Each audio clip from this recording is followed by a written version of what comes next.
Hey people, it's me, I'm back, and I have a devotion for you today that I hope is going to be an encouragement one to you. In the book of Judges, we're into chapter 10 right now, and we're sort of winding up the story of Abimelech. But here's what took place after Abimelech had had that thing dropped on his head and his servant had killed him. It says in chapter 10 verse 1, after the time of Abimelech, a man of Issachar, Tola, son of Puah, and the son of Dodo, rose to save Israel. He lived in Shamir in the hill country of Ephraim.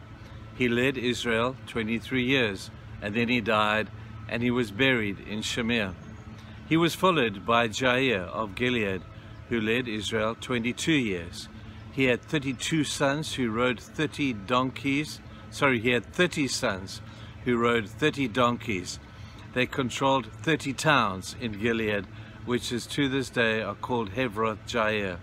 When Jair died, he was buried in Canaan.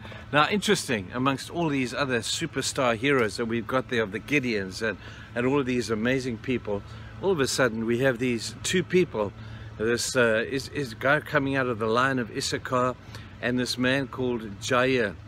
And when you read about them, you would say, well, man, couldn't God do any better than that? These men, they didn't do anything spectacular. They just led Israel 23 years and for 30 years. Nothing spectacular, but just for me, just good men. You know, when you think of Jair, all it says of his life was he had 30 sons who rode 30 donkeys, who looked after 30 towns. Well, you may find in there a great leadership lesson of good delegation and attentiveness to detail.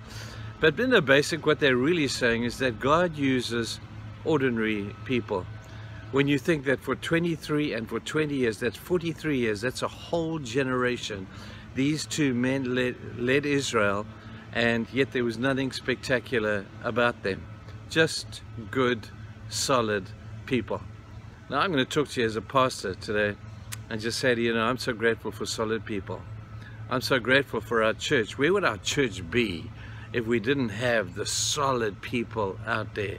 Where would our church be without the Mike and Dieter Hansons and the Barretts and all of these amazing people, of all the other Hansons who have served our church so beautifully? And I just use those names because they come across my mind. But I got to tell you, our church has got some incredibly beautiful and solid people. People who may not always like everything you do, but man, they're there, and they will be faithful, and you can rely on them. They're not going to run off in disappointment and despair at the point of pending disaster. They're not going to do that.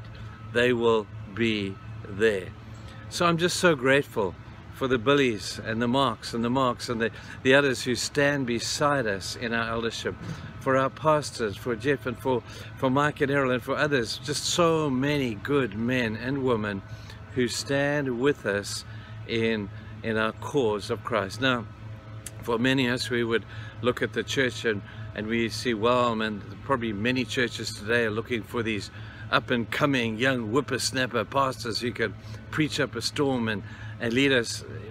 These people are mainly untested in many ways, and I love them. But I've got to tell you, without the stability of good leaders behind them, it's a problem. It's going to lead the churches to a place they don't want to go.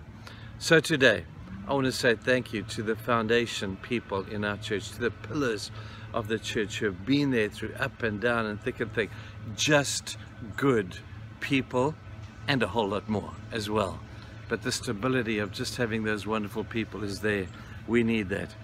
We need to stop looking out there for superstars and for celebrities. We just need good people who will weather us through the storms. So to you younger believers there today, you're part of a church, wouldn't it be great if you could become one of them? Wouldn't it be great that you could in time to come be looked at as being one of those pillars of the church who stood through thick and thin? People, I hope that our churches are going to raise up these great people who will be able to stand, in the course of time, because time is the greatest test of all. So thank you to you guys for all that you've done, and you fulfill the greatest need of our church, which is just stability. And we're grateful for the stabilizing force that good people like you are doing. So to all the churches who may be watching this today, I've personalized this for ours, but I hope it's true for you as well. Have a fantastic, stable day. Great. See you tomorrow.